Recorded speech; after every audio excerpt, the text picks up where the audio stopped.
Guys, no? Ayan. Ito na, dumating na yung pambutas natin, no?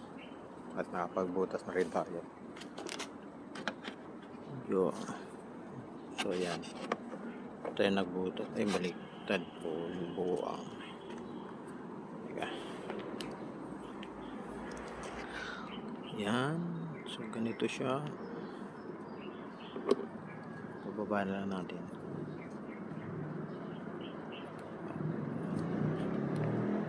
Iikot natin itong rubber. Yan. Kaganyan siya. Hop. Straight natin. So yan. Kukonik na natin. Ay, ayun.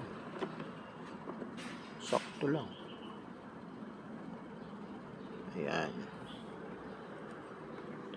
Kakabit natin yung kanyang lock. Ayan.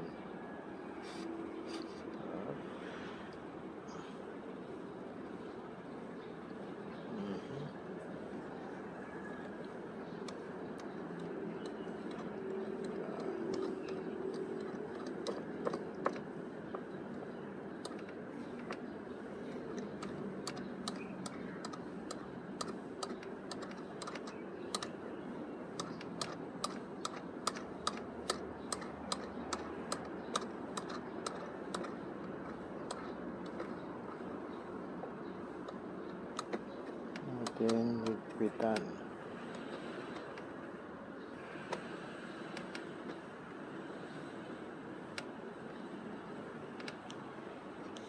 Okay. So tingnan natin.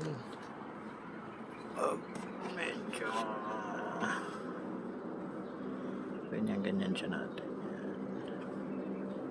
Yan, higpitan na natin.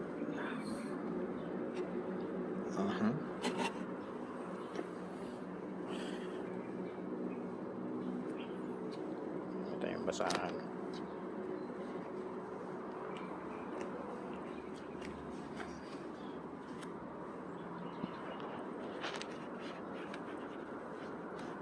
Tigas na. Tigas na siya. So, kukonek na natin. Dito natin siya padaanin. Okay. Maganda siya, safety siya, no? Kasi hindi siya didikit talaga. So, negative. Ito negative. Ayan. Hanggang okay, yan. So, yan. Okay na siya, no? Ayan. Okay, dyan ka na. Maluwag naman talaga, sobra-sobra pa. Ganda dito, luwag. Paglagay ka talaga ng busina dito. Ayos. Dalawang busina rito, makapag-access ka. Luwag. So, susi natin. Ayun. Okay. Ayan. Okay. Ito natin.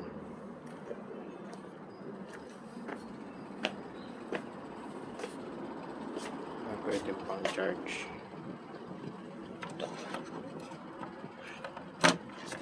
So, ito natin.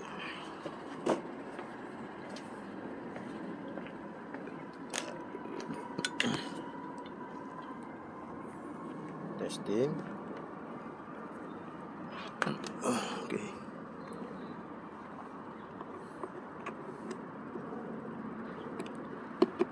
Ayan. Okay na. Tapos saksak.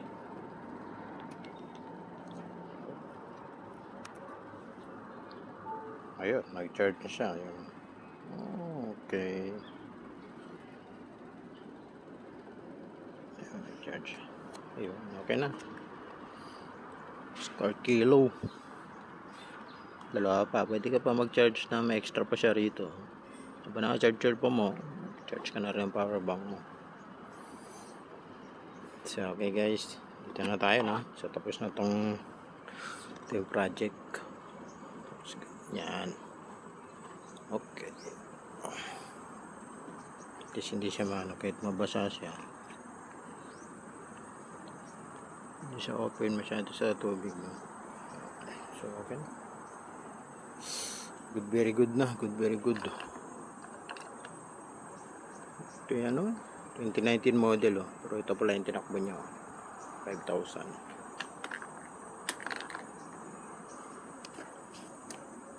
Guys, dito na lang. Thank you for watching.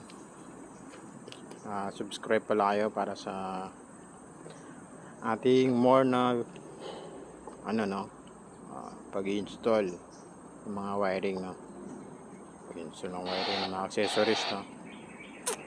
Marami pa tayong gagawin. Tsaka may project tayo ng motor, no, yung Honda Wave natin sa bahay, no.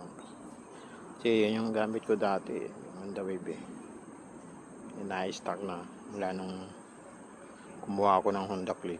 Tapos ito, nagkaroon pa tayo ng ganito, hindi naman naasahan, no. So yan. Okay, thank you. So dito na lang. Thank you guys.